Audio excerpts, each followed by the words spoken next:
It was a quiet Thursday morning when I decided to raise the flag. A simple gesture, really something I'd done at every house I lived in, even during deployments. I wasn't trying to make a statement. For me, it was tradition, habit, respect. The flag was folded neatly in the cedar box my late wife had given me after my final return home, the same box that had sat on my desk at the Marshal's office until I retired last year. Maple Ridge was supposed to be my haven. After 32 years in the U.S. Marshal Service chasing fugitives, transporting high-risk detainees, dealing with every form of threat known to law enforcement, I wasn't looking for more conflict. I wanted peace, a front porch, a reliable smoker, and the satisfaction of mowing my own lawn. I'd found this house on the corner lot after Carol passed. I didn't need much, just somewhere quiet where I wouldn't have to explain the empty side of the bed every morning.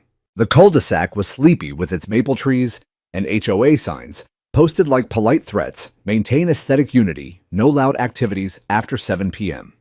Approved paint colors only. I didn't mind the rules at first. After the chaos of law enforcement, a little order felt oddly comforting. But I should have known better. I should have seen the signs, literally. When I mounted the flagpole, I did it by the book. Not too high, not on the easement, and well within the property line. I even checked the HOA bylaws they'd mailed me in the welcome packet. Nothing prohibited flags. There were guidelines for Christmas light satellite dishes and even garden gnomes, but not a single word about flags. So when I stepped out the next morning with my coffee and saw her Karen Walker, HOA president, clipboard in hand, phone ready like a holstered sidearm, I knew something was coming. She didn't say hello. She pointed at the flag and said, "That's not allowed." I looked at her. "You mean the American flag?" She pursed her lips like she'd just bitten into something sour. "It's not the flag, it's the pole. It disrupts the uniformity of the streetscape. We have approved positions for decorative flags. Yours is imposing." Imposing. That word stuck with me. I wasn't used to being called that in retirement. I looked around. My neighbors had Halloween pumpkins, fairy lights, porch swings. But my flag was imposing. I read the bylaws, I said. "There's nothing about flagpoles," she sniffed. "Some things don't need to be written when they've always been understood. Our community values harmony." That was the first moment I realized Karen didn't just enforce the rules, she believed she was the rules. "I served 30 years under that flag," I said calmly. "If it stays in my yard, it stays respectfully and legally. If you want to challenge that, I suggest you do it properly." Her eyes narrowed. "Is that a threat?" "No," I replied. "That's protocol." She walked off in a huff, mumbling into her phone. I didn't need to hear the words. I'd seen that posture too many times in my career, someone with just enough power to make trouble and no clue when they were outmatched. The first letter came 3 days later. It was printed on HOA letterhead tucked into an envelope with "urgent" stamped in red. It wasn't a fine yet. Just a courtesy warning that my property may be in violation of Article 12.4 regarding community aesthetic cohesion. A warning tone. Suggestive language, bureaucratic posturing. I responded with a printed letter of my own, short, polite, referencing the page and paragraph where no such regulation existed. I even attached a photo of another neighbor's Halloween inflatable that, by Karen's logic, should have triggered nuclear panic. No response. A week later, I hosted a small get-together in my backyard. Nothing crazy, just burgers, a few beers, some old colleagues from the service. We even wrapped it up by 8 p.m. But the next morning, Karen was there again, standing on the sidewalk, arms crossed. "Noise complaint," she said. I looked down the street. Not a soul stirred. "Who complained?" I asked. "I did," she replied. "It would have been funny if it weren't so predictably sad." That night, I got the second letter this time. A formal notice of violation. The reason: erecting unapproved vertical structures and hosting unauthorized community gatherings. It ended with a fine $1,000 if I didn't restore the property to compliant standards. I stared at the letter for a long time. Then I walked out to the yard, looked up at the flag gently flapping in the breeze, and whispered to no one. "So this is how we're going to play it." I wasn't mad. Not yet. I'd dealt with worse. Drug lords, escape artists, mob enforcers, Karen Walker, clipboard queen of Maple Ridge, was a minor inconvenience by comparison. But there's something about watching a little person swing a big stick they didn't earn. It activates something deep in people like me, people trained to recognize abuse of authority, to respond with precision and calm. That flag wasn't coming down. And Karen, she had no idea what I really did before I retired. No clue who she'd just tried to threaten. I wasn't just another grumpy old man with a flag. I was a United States federal marshal. I never imagined that raising the American flag in my own yard would mark the beginning of a war. But in Maple Ridge, the battlefield wasn't marked by trenches or foreign enemies. It was manicured lawns, white fences, and a homeowners association with delusions of grandeur led by none other than Karen Walker. 3 days after our flagpole incident, I found a white envelope in my mailbox bearing the HOA's seal. I knew the tone before I opened it. Years of reading federal incident reports, cease and desist orders, and half-baked legal threats had trained my eyes. The language was the same passive-aggressive veiled threats, dressed as friendly reminders. But the content, that was new.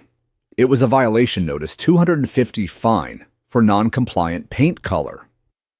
I stood on my porch holding the letter, looking out at my house. Light gray siding with white trim. Subtle. Neutral. Clean. I'd chosen the palette intentionally after the loss of my wife, a quiet color that felt peaceful. The very idea that this offended someone made me exhale through my nose in disbelief. The next day, another letter arrived. This time, preliminary notice of yard use violation. The offense, a folding Adirondack chair I'd placed under the shade of a tree in the front yard, and my portable BBQ grill neatly tucked beside the garage. Apparently, my chair disrupted visual continuity, and the grill presented potential safety concerns. I scanned the document, flipped it over, and looked for anything that cited actual HOA bylaws. There were none. Instead, in cursive font at the bottom, while this may not yet be codified, it reflects the long-standing traditions of Maple Ridge. Traditions. This wasn't about rules, it was about control. So I did what I always do when something smells off. I did my homework. I requested the full HOA covenant and bylaw documentation from their website. Unsurprisingly, it was buried under PDFs, half-broken links, and a login system that looked like it hadn't been updated since dial-up. After a few hours and a phone call to the county records office, I finally had the HOA bylaws in front of me, 46 pages of legalese, most of which concerned architectural approval processes, noise ordinances, and trash collection protocols. Nowhere did it mention paint colors being restricted beyond fluorescent tones. My gray and white house, fully compliant. Yard furniture, allowed as long as it wasn't permanent. BBQ grills legal unless left unattended. Karen had nothing. And yet, by the end of the week, I had received 3 more letters. A warning that my flagpole may require architectural review. A threat to fine me $50 a day if the grill remained visible. And a note, hand-delivered and unmarked, reading, "Your behavior is not in line with the values of this community." That last one wasn't printed on HOA letterhead. It was written in slanted cursive on scented stationery. I didn't need a signature. I knew it was Karen. So I requested a meeting with the HOA board. It was scheduled for the following Tuesday night. I arrived 15 minutes early in a clean button-down shirt and my federal marshal badge tucked firmly in my wallet. I had no intention of flashing it yet, but it grounded me, reminded me that I had spent 3 decades upholding laws that mattered. When I entered the community center, I immediately felt it. The stares, people whispering in corners, Karen standing behind a folding table at the front flanked by 2 board members who looked like they would rather be anywhere else. As soon as I sat, Karen launched into her monologue. No greeting, no formalities. "We've had several complaints, Mr. Dorsey, about your aesthetic choices, the tone you're setting in the neighborhood. Maple Ridge prides itself on its traditions." I kept my hands folded. With respect, I said calmly, "Your traditions are not law. I've reviewed the HOA bylaws. I'm not in violation." Karen smiled tightly like a snake preparing to strike. "Rules evolve. Our job is to maintain a cohesive identity. If that means taking preemptive action to preserve the integrity of Maple Ridge, then that's what we'll do. Preemptive action, I asked, raising an eyebrow. You wouldn't understand. This isn't about laws. It's about harmony. I leaned forward slightly. I've spent 30 years enforcing actual laws. Harmony doesn't come from bullying residents who hang flags and grill ribs. It comes from transparency and fairness, things this board clearly lacks. Karen's jaw twitched. I stood, nodded politely, and walked out. Outside, under the same stars I'd once saluted from desert bases and foreign cities, I stood still. I'd seen power misused before. I'd watched small people grab big authority just to feel taller. But this was personal. Karen wasn't just sending letters. She was trying to erase the part of me that had survived war loss and duty. She wanted to make me feel like I didn't belong. And that was her mistake. Because she forgot one thing: I don't back down. Not from tyrants in suits, not from cowards with clipboards, and certainly not from a neighborhood dictator with a vendetta against folding chairs. It was 11:42 p.m. when the knock came. Not a gentle tap. Not the kind of knock you hear from a concerned neighbor asking for sugar or warning you about a loose dog. No, this was deliberate, 3 sharp measured raps against the wood. The kind you remember. The kind that makes the hair rise on the back of your neck. I was in the living room, reading over some property reports, still reeling from the HOA meeting.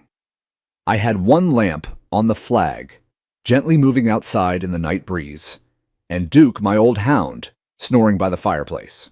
At the sound, Duke lifted his head and gave a low growl, deep warning primal.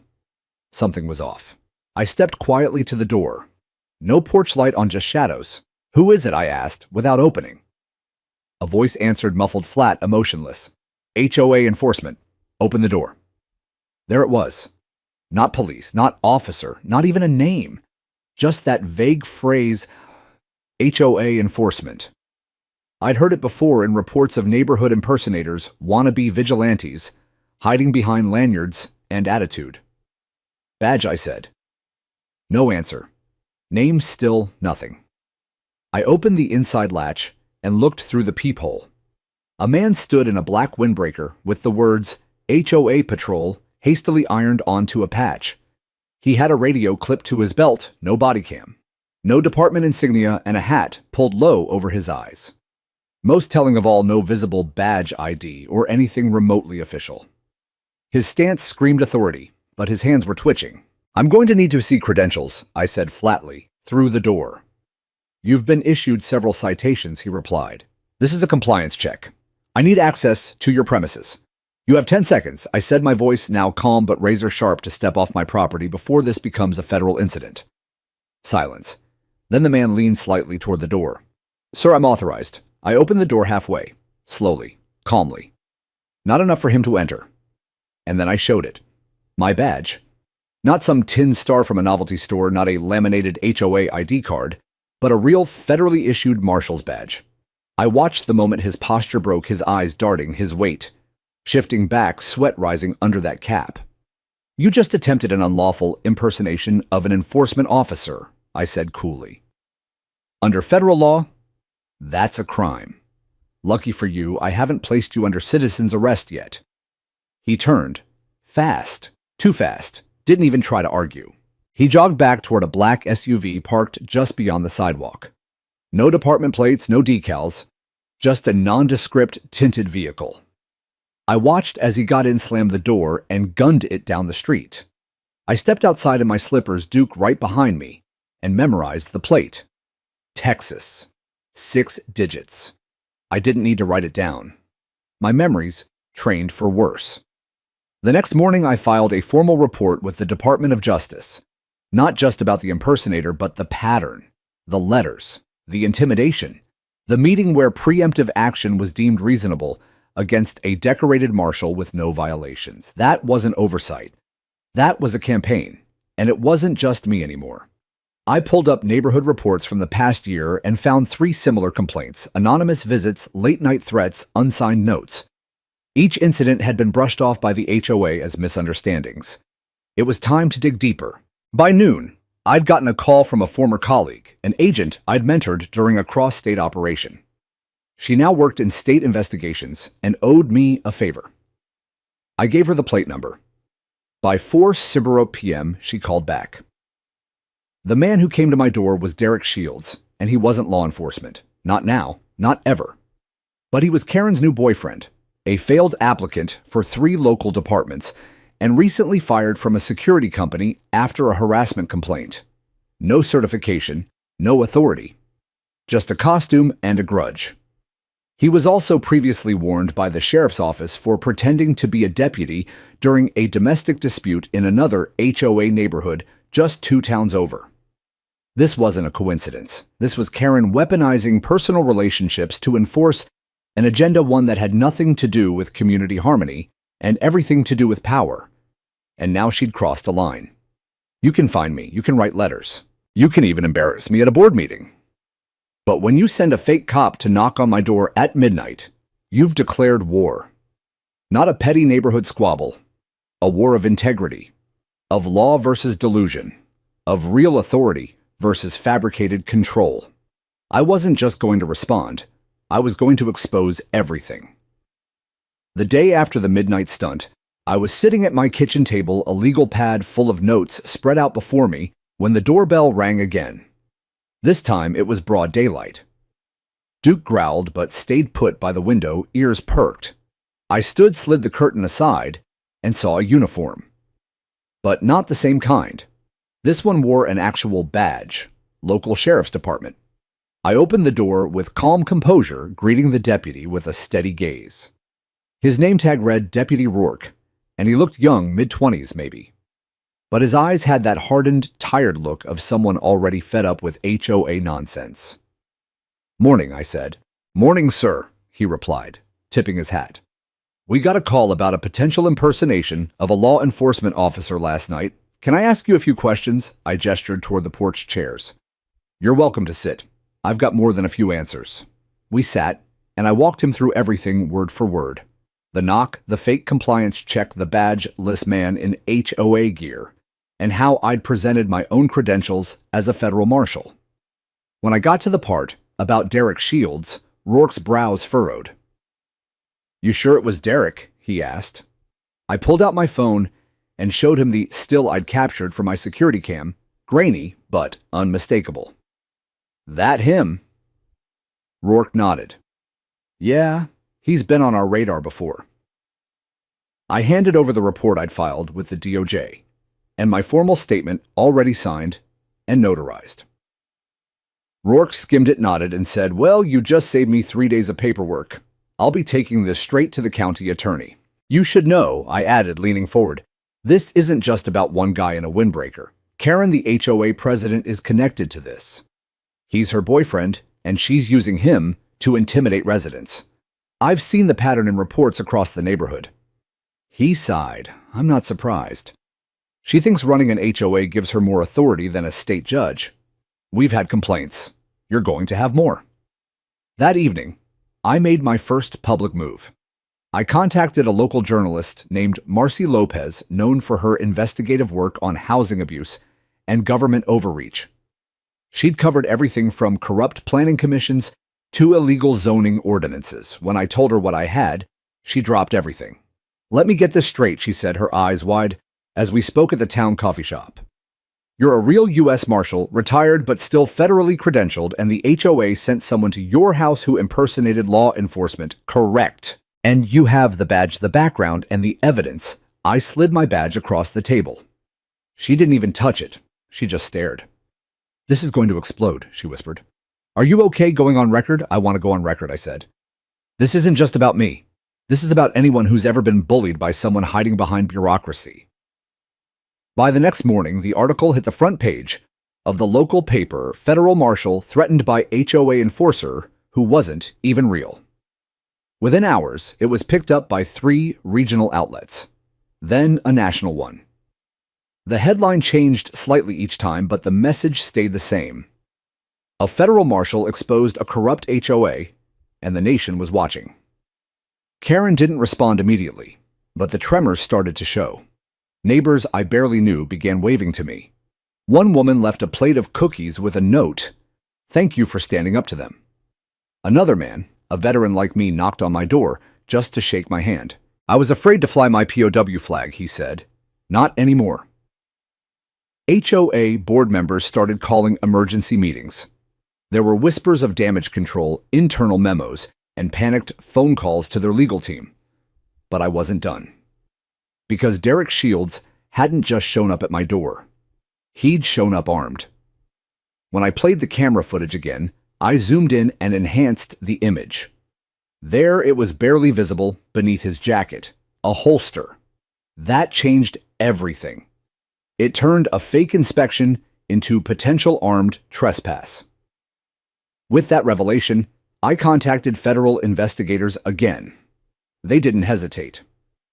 Within 24 hours, a multi-agency task force opened a case file on HOA Maple Ridge and Derek Shields. The word conspiracy was floated: abuse of authority, criminal impersonation, endangering a federal officer. Karen had no idea what was coming, but she would, and soon.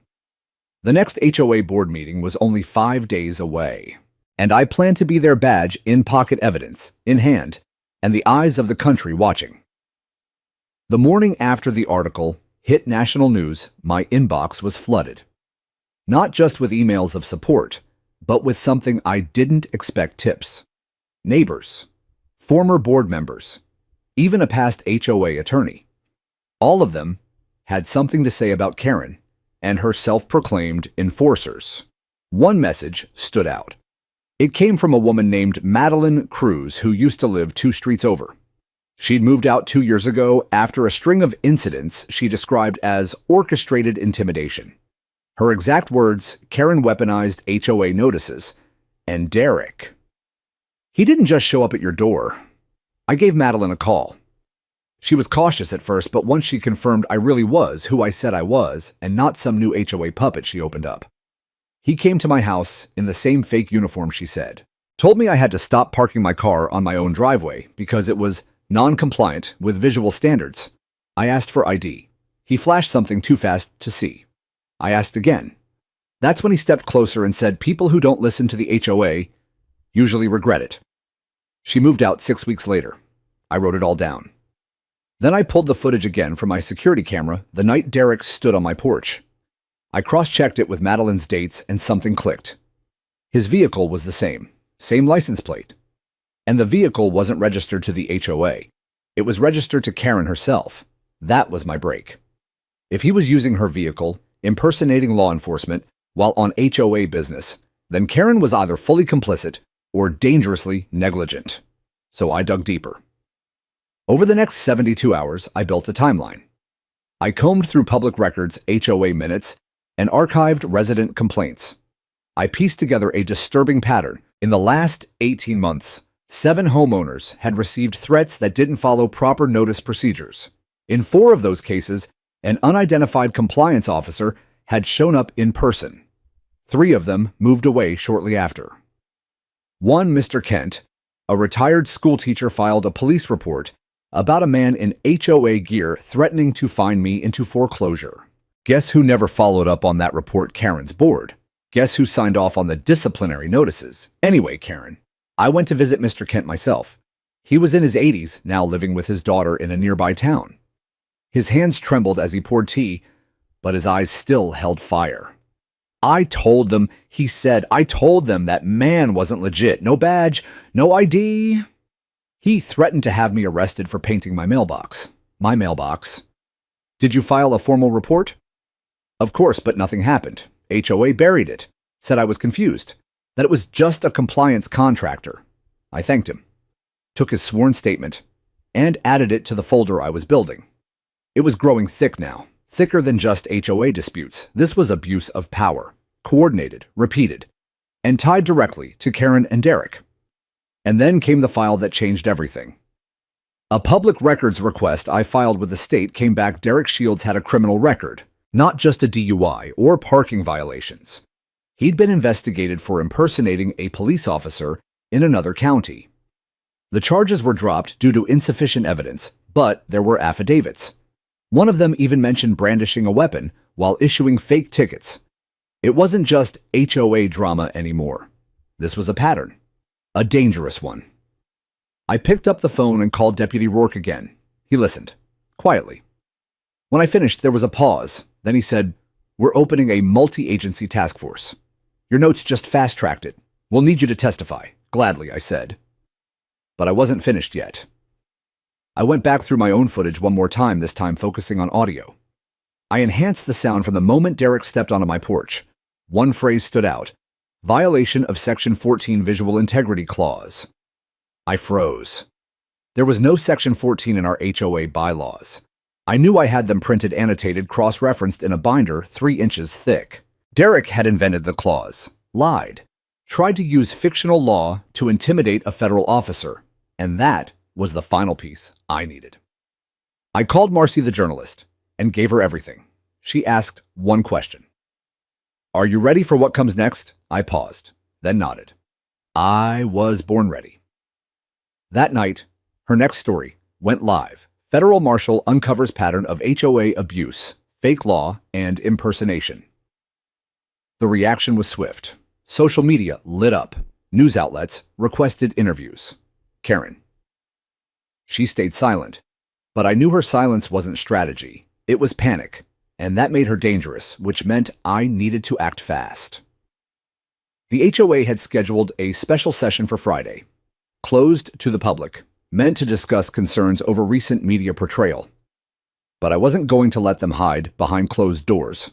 I planned to attend. And when I did, I wouldn't just bring evidence.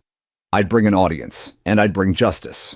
The night before the HOA's special session, the air in the neighborhood felt electric tense and heavy, like the moments before a thunderstorm. People I had never spoken to before stopped me on my walks, whispering support. A teenager rode by on his bike and called out, "You're the Marshal, right? My dad says you're a legend." But inside the HOA's ranks, things were unraveling fast. Karen, still clinging to her illusion of control, had circulated a hastily printed flyer around the neighborhood. The headline in bold red ink screamed new security protocols to restore order. Beneath it, a list of new guidelines: no outdoor flags larger than 3 by 5 feet. No gatherings of more than 5 people without prior HOA approval. No grilling without written notice submitted 72 hours in advance. HOA compliance monitors would now be patrolling during evening hours. And the most chilling line at the bottom, non-compliance, may result in fines escalation to legal channels or removal by HOA-appointed enforcement. The language was clear, authoritarian, and illegal. That same evening, someone slid an envelope under my door. No return name, just block letters, "Please help us."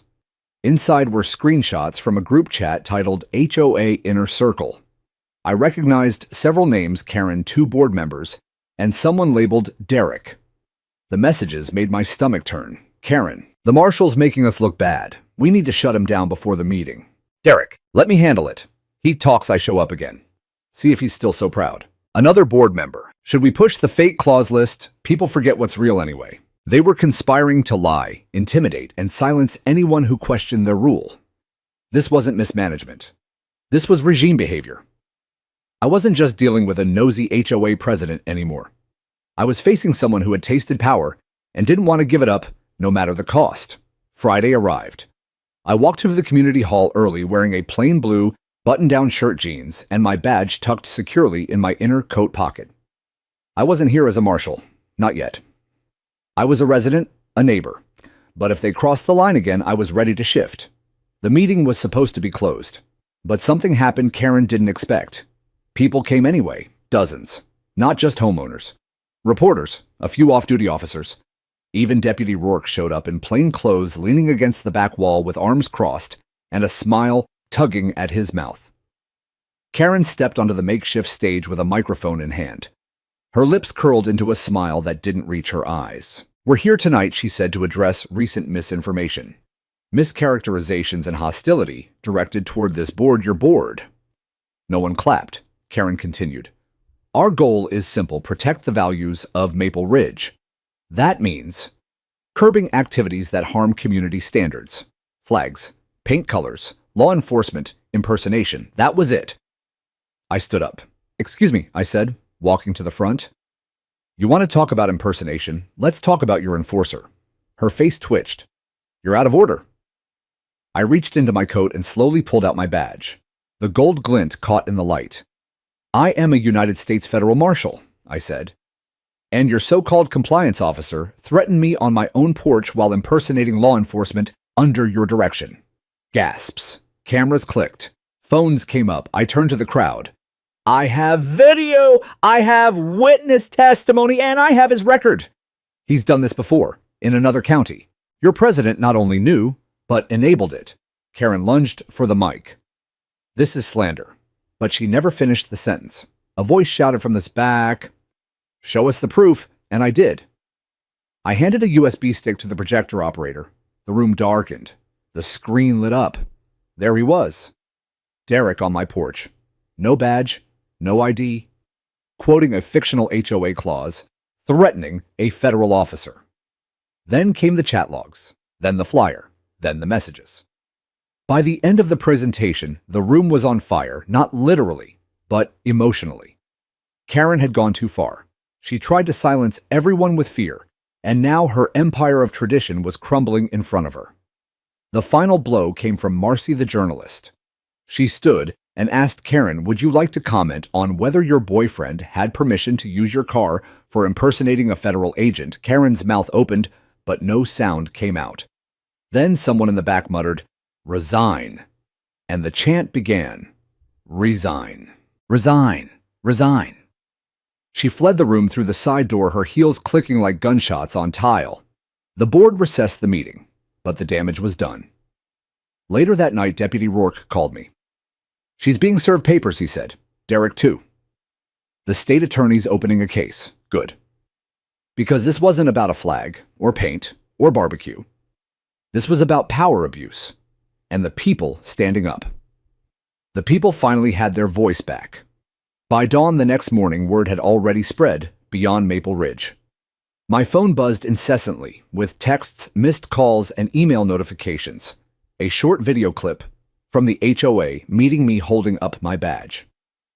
Karen's stunned face, the projection of Derek's threats, had gone viral on social media. The caption, "HOA President Exposed by Federal Marshal." I didn't post it. Someone in the audience had. But the momentum was out of anyone's hands now. The video hit 200,000 views by lunch. By evening, I was on a Zoom call with a producer from a national news program. They wanted an exclusive. I hesitated at first. Publicity wasn't my aim. But then I thought of the anonymous note that had been slid under my door. "Please help us." This wasn't about me. It was about every resident who'd been bullied into silence by power-hungry HOA boards. So I agreed. They came to film the next morning. The segment was called Marshal versus HOA When Power Goes Too Far. The crew set up on my front lawn.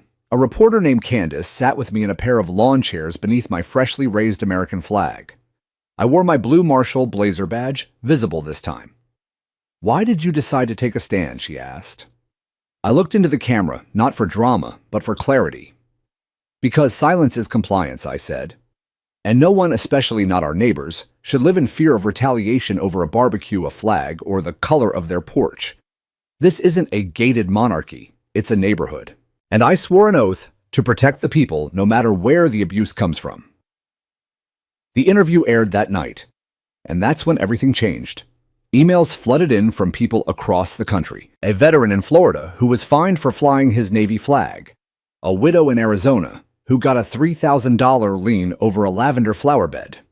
A young couple in Illinois whose wedding was interrupted because their guests parked too far from the curb. Their stories poured into my inbox like a dam had broken. I knew I had to do something more. That Friday, I walked back into the Maple Ridge HOA office, now under temporary leadership. Karen's nameplate had already been removed. I requested a formal town hall to address the community and was surprised when they approved it, no hesitation. Saturday afternoon, the rec center overflowed. Folding chairs filled every aisle. Neighbors who once glared now smiled. Some brought pie. Someone even handed me a Karen-free zone coffee mug. I stepped up to the podium. Before we start, I said I'd like to ask everyone to look around. People turned their heads. This right here is what HOA was supposed to be. People. Neighbors. Not threats, not secret votes, not late-night intimidation. The room was silent, and let me be clear. Karen isn't the root of the problem. She's a symptom of a system that lets power go unchecked. But together, we can change that. I laid out my plan. A full audit of HOA rules. Mandatory transparency in all voting and decisions. No new fines without documented board-approved rule violations. And perhaps most revolutionary of all, a public safety advisory council led by residents, not just board members, that would serve to mediate any future complaints. When I was done, they clapped. Not polite applause, real genuine applause. After the meeting, a boy maybe 8 or 9 ran up to me. "Are you a superhero?" he asked, eyes wide. I laughed. "Nah, kid. Just someone who got tired of being quiet." He handed me a drawing me, with a badge standing in front of a big flag, with the words, "Thank you for helping us." I kept it. Later that night, sitting on my porch with the stars overhead and the flag still fluttering behind me, I realized something. This wasn't just about HOA anymore.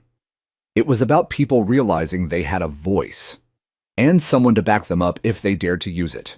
The next day, I got a call from a civil rights attorney in Washington, D.C. "We saw your story," she said. "We're forming a national task force to look into HOA overreach. Would you consider advising us?" I didn't even need to think. "Yes," I said. "Let's make sure this doesn't just go viral. It goes forward. Because sometimes justice doesn't come with sirens or courtrooms. Sometimes it comes from a folding chair in a rec center. From a neighbor who finally says enough. From a flag that keeps flying even when the wind fights it." By the following week, the storm Karen had tried to control had spun entirely out of her hands. What began as a petty HOA drama over flags and folding chairs had turned into something much larger, something that now had the Department of Justice's attention. I received a formal letter from the U.S. Attorney's Office confirming what I already suspected. Derek Shields, the so-called cop Karen had sent to intimidate me, was being investigated for impersonating a federal officer. But what surprised even me was this: Karen was listed as a co-conspirator. They were building a criminal case. Apparently, Derek had pulled similar stunts before in other neighborhoods, always under the guise of enforcement, without credentials. In Maple Ridge, however, with Karen's backing, he'd taken it one step further.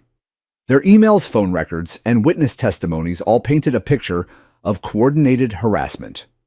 What might have passed as a neighborhood feud had now escalated into federal jurisdiction. I wasn't the only one they had tried to intimidate. An elderly widow on Oak Drive came forward shaking to tell the DOJ investigator that Derek had shown up at her home to threatening her over a garden she'd planted in memory of her late husband. He claimed it violated visibility standards. It was all crumbling. And then came the media. The national networks didn't just pick up the story, they ran with it. On a Thursday night primetime segment, the anchor introduced the feature "The Marshal, the Flag, and the Fake Cop, a battle over power in suburbia." I watched it with my coffee in hand and the porch light glowing behind me. They showed the footage from the HOA meeting, the viral clips, and even interviewed residents who had stood with me. One of the closing shots showed me walking with the American flag, waving gently in the breeze behind me. And just like that, I became an accidental symbol, not by choice, but by necessity. That weekend, a rally formed at the edge of our neighborhood. People from surrounding towns gathered, some holding signs like "HOAs aren't above the law," others simply waving flags or holding photos of homes they'd been bullied over. I walked out to thank them, wearing the same navy blue jacket I had when I first flashed my badge. They parted like a tide as I approached the small stage someone had set up under a pop-up tent. I spoke softly, but firmly. This started with a flag. But it was never just about that. It was about a system, one where unelected boards get to make up rules, punish their neighbors, and operate without oversight. But the law still matters, and so does your voice. They cheered not for me, but for the idea of finally being heard. The fallout for Karen was swift. The Department of Justice issued an indictment for conspiracy to impersonate a federal officer and misuse of administrative authority. Local law enforcement, who had been unusually quiet during the early phases, now scrambled to distance themselves. Derek was arrested first, taken quietly from a home just outside the HOA's boundaries. Karen, defiant to the end, appeared at one last emergency HOA meeting, trying to rally the board to stand united against federal overreach. She didn't know the cameras were already rolling. The news crew had shown up uninvited, and when she snapped at a reporter outside, "I am the law here," it became the soundbite of the week. 2 days later, she was placed under house arrest. Back in Maple Ridge, a special interim HOA board was formed, led by actual residents, not power-hungry social climbers. They started rewriting the bylaws, eliminating vague language, and most importantly, implementing a transparency clause that required every action, vote and fine, to be published and justified publicly. Some asked me to run for HOA president. I declined. This wasn't about power for me. It was about putting it back where it belonged, with the people.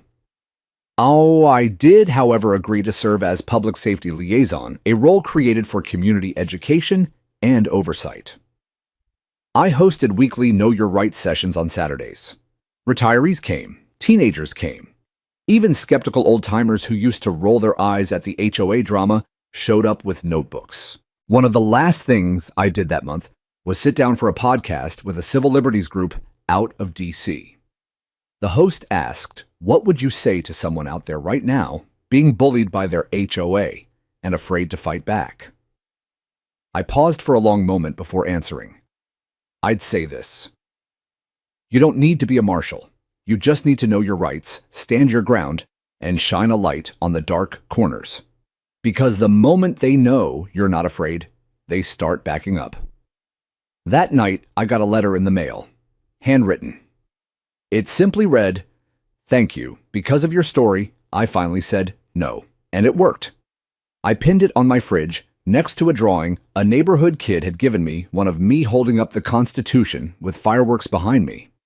And in that quiet, humble house, at the end of the street where drama had once tried to take root, there was peace. By the time autumn leaves began drifting down Maple Ridge Lane, the neighborhood looked the same.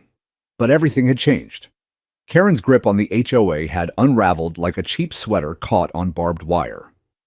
Following her indictment, the board had no choice but to act. A mandatory emergency meeting was scheduled not by Karen this time, but by the interim vice chair, a gentle widow named Mrs. Hargrove, who had lived in the neighborhood for over 30 years. She had always avoided conflict, but even she had seen enough. The meeting took place in the community center and every seat was filled. Some residents stood against the back walls, arms crossed, silent but determined. Others whispered to one another with that quiet energy of people on the brink of reclaiming something stolen from them. I arrived early, not in uniform, but with my federal marshal badge in my pocket, just in case someone tried anything foolish again. Mrs. Hargrove opened the meeting with a calm authority. "Tonight, we vote on a motion to remove Karen Walker from her position as HOA president, effective immediately." Gasps filled the room, not from shock, but relief. Then came the testimonies. An elderly man with a cane stood first. She fined me $200 for having my grandson's skateboard left out for 10 minutes. I paid it because I was afraid. Next, a young mother. She told me my autistic son's therapy swing was a visual nuisance and had it removed while I was at work. Then it was my turn. I didn't bring theatrics, I brought facts. I calmly recounted the night Derek Shields came to my door, the missing nameplate, the uniform without insignia, the absence of any real authority. I held up the photo I took of his license plate and noted its connection to Karen's personal cell records already handed over to the Department of Justice. "She sent a man to my home under false pretenses," I said. Not just to intimidate me, but to make a statement. That her word was law here. I let that settle. Silence hung like fog. Except I don't answer to HOA bullies. I answer to the Constitution of the United States, and so do you. There was no applause, not yet. Just a rising awareness and awakening. Then Mrs. Hargrove called for the vote. It wasn't close. Out of 113 eligible votes, 109 said yes to her removal. Karen, of course, wasn't present. She'd claimed medical leave and had refused to comment publicly since her arrest. But her absence did not spare her from justice. The board passed a motion to freeze her access to HOA funds, review her past fines and violations, and cooperate fully with federal investigators. Later that evening, as I walked home under the soft yellow glow of the street lamps, I heard something I hadn't heard in months. Neighbors talking without fear, laughing, reaching over fences, sharing stories, and then the flags came out.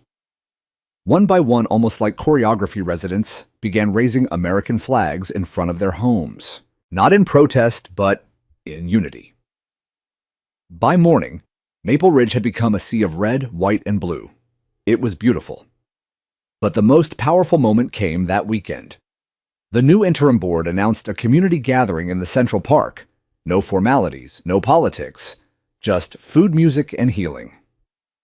I brought my grill. Not the fancy kind. Just the beat-up barrel smoker I used back in Texas when I was stationed near Fort Bliss. I set it up early. Marinated ribs the way my wife used to, like brown sugar cayenne apple cider vinegar. As the smoke curled into the air, neighbors began arriving with side dishes and folding chairs. Someone set up a speaker playing soft country music. A group of kids started a flag football game in the open field. I looked around and felt something shift.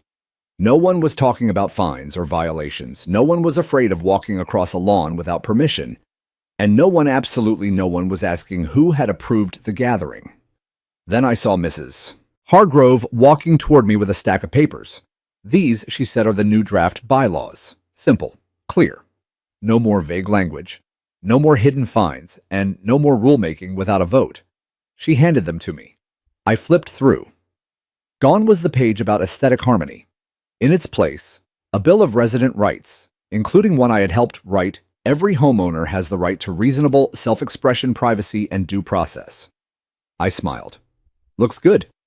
She grinned back. Looks free. As the sun dipped behind the pines, someone lit a bonfire. Marshmallows came out. A teenager strummed a guitar.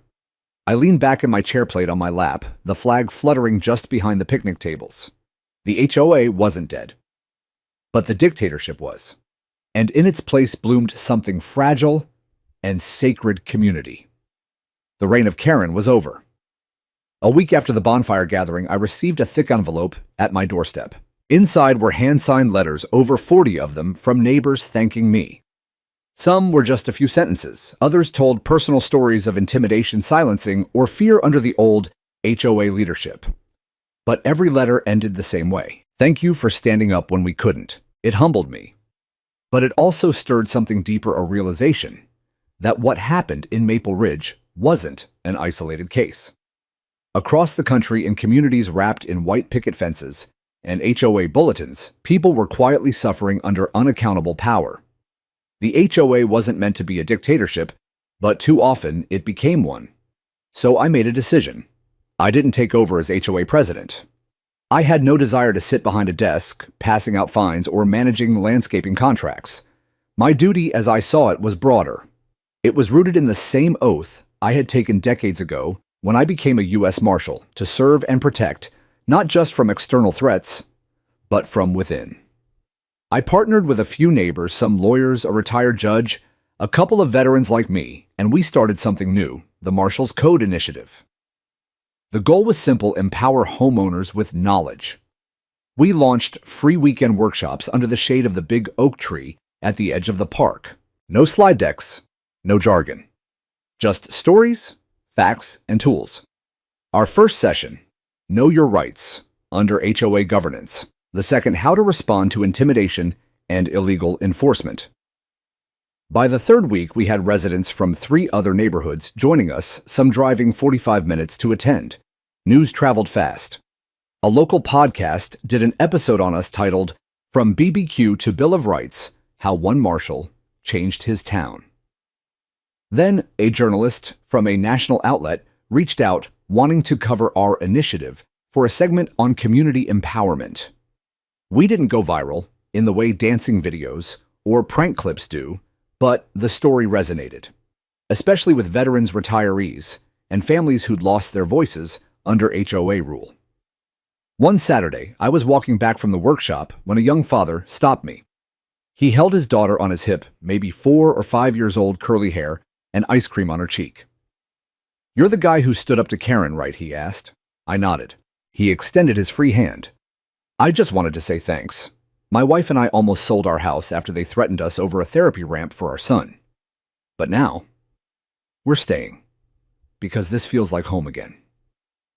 I shook his hand, and that moment told me I had chosen the right path. Not all stories end with fireworks or courtroom showdowns. Some end with quiet victories, the kind that ripple outward into lives you'll never fully see. In the months that followed, Maple Ridge became more than just a neighborhood. It became a model. We rewrote our HOA bylaws from scratch with actual community input this time. We limited presidential terms. We banned anonymous violations. We required that any fine over $100 must be reviewed and voted on by at least 3 independent board members. And perhaps most importantly, we codified a new principle at the top of every meeting agenda. Governance exists to serve, not to control. Now, every 4th of July, we host what we call the Freedom Barbecue, open to everyone, no permission slips needed. There are flags, ribs, live music, and yes, even folding chairs that don't match the aesthetic guidelines. Because freedom, I've learned, is sometimes messy, and I wouldn't have it any other way. As for me, I still grill. I still raise my flag every morning. I still get the occasional HOA newsletter with typo-ridden updates about water usage and recycling reminders. But now it comes with transparency, with fairness, with accountability. I don't wear the badge every day anymore, but I carry its meaning with me. Because whether you're enforcing the law on the interstate or defending your porch from HOA overreach, the principle is the same. You stand up for those who can't. You protect the freedoms people forget they have.